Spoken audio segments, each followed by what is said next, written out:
Hey y'all. After I filmed the video you're about to watch, Tristan Ingram over at Palmer Orchids contacted me and said, hey, we have a bunch of Cyrtopodium paniculatum by Punctatums compots available. So I just want to show you a photo here of what they look like. And if you're interested, contact him or go to the Palmer Orchid website and see if you can grab some of those. I don't have any space, so I'm not going to grab any, but I think you should. Anyway, enjoy the video. Bye. Hey y'all, it's Stephen Van Kampen-Lewis on March 12th here in the morning. Daylight savings has kicked in, I guess, hopefully for the last time. And I'm out here at the greenhouse, Gene's greenhouse. And today I want to talk to you about the Cyrtopodiums that are waking up. But before I do that, get a quick look at my favorite Amethysta gloss over here. We've got a big old Maxima blooming here. And then I just noticed I've got Cattleya tigrina in bloom awfully early. Usually it goes in the summertime. And then my import Cycnices cooperi is still cranking along. But today I'm going to take a look at the Cyrtopodiums, which are on this top row over here behind me. I'll pull them down, maybe not all of them, but most of them to show you who's blooming, who's spiking, some seed pods, and just general Cyrtopodium springtime care, which is pretty easy actually. So let me turn the camera around and start pulling down some Cyrtopodiums. All right, so I've pulled off most of the plants from that top rack there, and I keep them up there because this group needs the highest possible light. So I like to keep them up high in the greenhouse, and then when I get them back to my house here, I'll pull everything back outside and at my house in early April.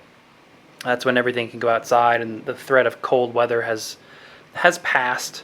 When I say cold weather, I mean cold weather that's going to hurt the plants, you know, getting into the low 40s or so. And I found that the Cyrtopodiums are very tough. They can take low temperatures fairly easily, but the blooms are not so happy with those low temperatures. So while I could have these plants outside right now, the blooming ones, the flowers wouldn't turn out quite that well. They don't really open, I found, when the nighttime temperatures are in the mid 40s. But so let's start with this one. This one is Cyrtopodium flavum. This one here, and you can see that it's, first thing you'll notice is that it's growing sideways, or at least the last growth did, because it wasn't getting appropriate light when I was moving between apartments last year. So this errant growth has grown sideways. This is one of the few Cyrtopodiums that does not go dormant. This is one that, you know, appreciates a winter rest, but doesn't need the sort of crazy dry dormant conditions that I give to the other ones. And so, in fact, if you give it the crazy dry conditions, this one will die. And I can see, now that I've pulled this one down, I can see that these guys are all over it. So every spring, my Cyrtopodiums are covered in these, what I believe to be thrips. Now they don't seem to harm a whole lot, and I've done experiments where I treat them, and I've done experiments where I don't treat them, and the blooms and the plants seem to do just fine either way. They seem to host these guys fairly well and not exhibit a whole lot of problems, but I still like to spray once or twice in the spring just to knock them back and ensure that they do not cause problems. I know that thrips and other plants can often punch holes in your blooms and cause all kinds of problems, but they don't seem to do that for the Cyrtopodiums for some reason. I'm not entirely sure why that is. The next one that I want to show you, I should say, this is a growth right here. just starting to poke up. So this one's pretty early in its growth phase. I've actually had this one grow and bloom for me twice in a year, so I've gotten spring and fall blooms from this one before. So hopefully this year, with the conditions that I'll be able to provide now, starting now with this growth, it'll do well and I'll get a couple blooms out of it. This is one that I got from Todd in Florida. I don't know if y'all watch his channel at all. He's got a YouTube channel. Him and I did a trade, and I got this piece of quote-unquote Cyrtopodium deseratum, or deseratum. I don't know what that is. He doesn't know what that is. Nobody knows what that is. So if anybody has an idea of what this could be, let me know. But you can see it's a real spindly plant. I don't know if it's just young or if that's the type of Cyrtopodium that it is. But it's got a nice new growth here coming up. This growth appears to be fairly spindly as well. So I think that's just its growth habit.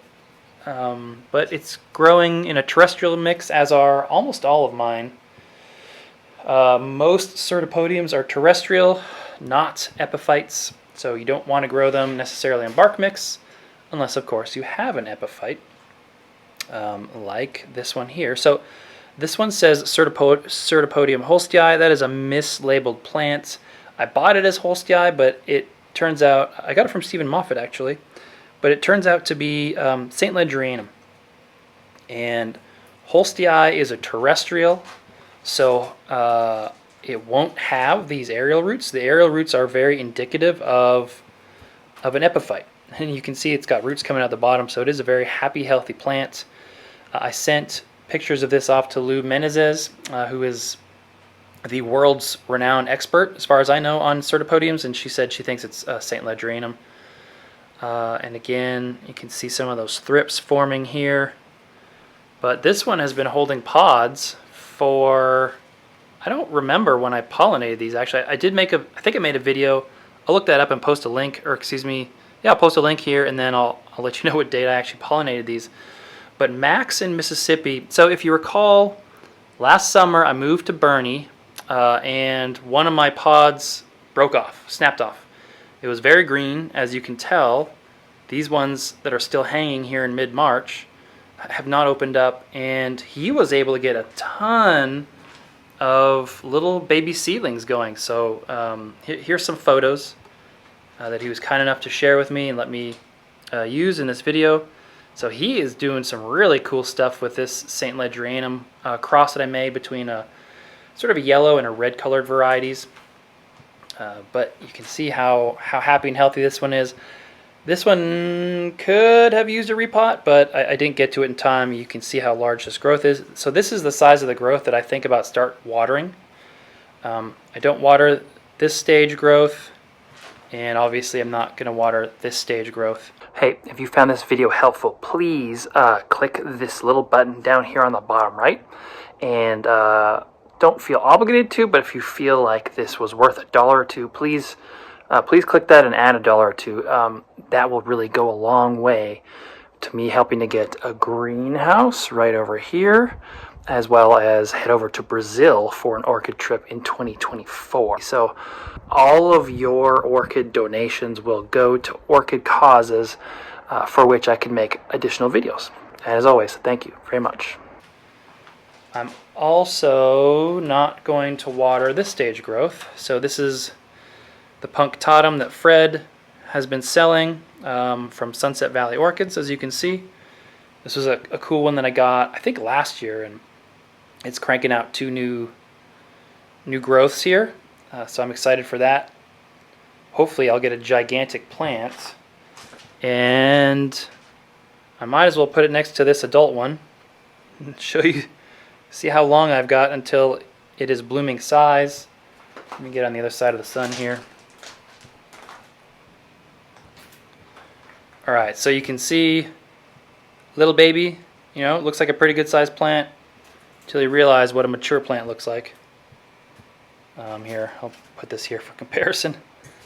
So this little guy has a long way to go until it's big and blooming, but you can see this one is spiking.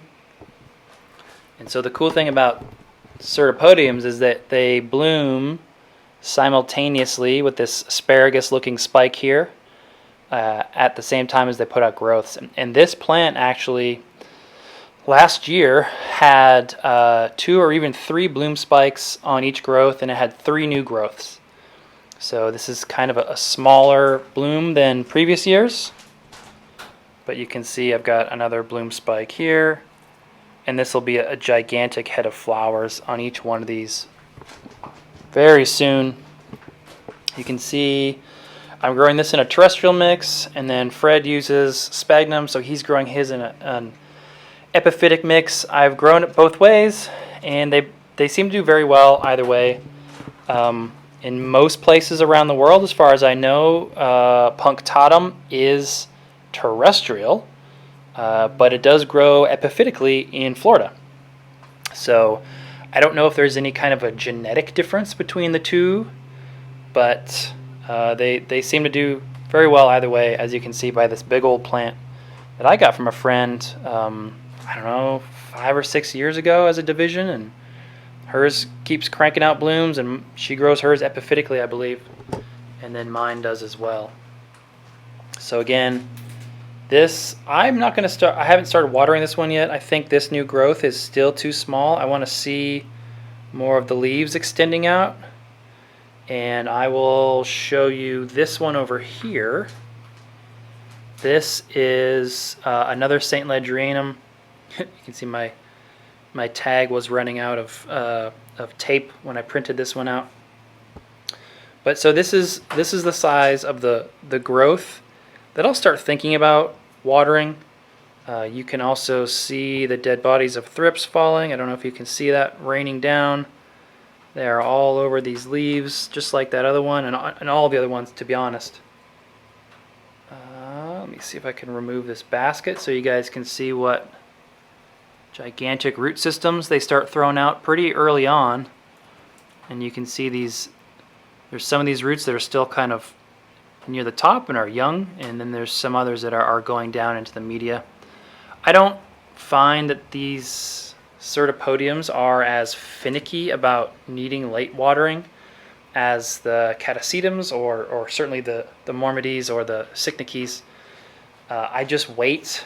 Honestly, there's no literature really online talking about when an ideal time to water is, and I haven't found them to be particularly sensitive to watering early or late, but you know, my experience with Catasetums makes me a little gun shy to water a plant with young roots, so I just hold off. And it seems to work really well, and like I said, I can get some massive blooms out of my St. Ledgerianums, out of my punctatums here, and I've got a few imports that are struggling a bit up there, but I think this pot on the end, that one's already died, and then I've got 2 more here that are still green, so I think they'll come up. Overall, I found the imports of Cyrtopodiums to be super easy, super bulletproof. In fact, losing that one is a surprise. That's the first import that I've lost, and they just seem to thrive. They seem easy and adaptable, so I encourage everyone to get some of these. There are some that are larger stature than others, so you can see these ones are all pretty tall. The ones up there are much tidier and smaller in their growth habit. This is Virescens that I got from Floralia in 2021. This is Blanchettii that I got in the same order from 2021. Some of these actually like to have their bulbs buried in the sand, so that's why you don't really see a whole lot of activity here, but this bulb just next to my baby finger there is alive and green, and I'm expecting new growth to come up at any point. And as I sort of back away and show you a lot of the Cyrtopodiums, I'm also showing you my Phalaenopsis collection. So maybe I'll do an update on the Phalaenopsis next week. I need to repot a bunch of these, and there's some really cool ones, so I'll give you a quick sneak peek of that one. And very soon I will probably compare this Maxima with this Maxima, which this is a concolor with a whole lot of flowers coming out the top. And I will talk to you guys later. Have a great weekend. Bye.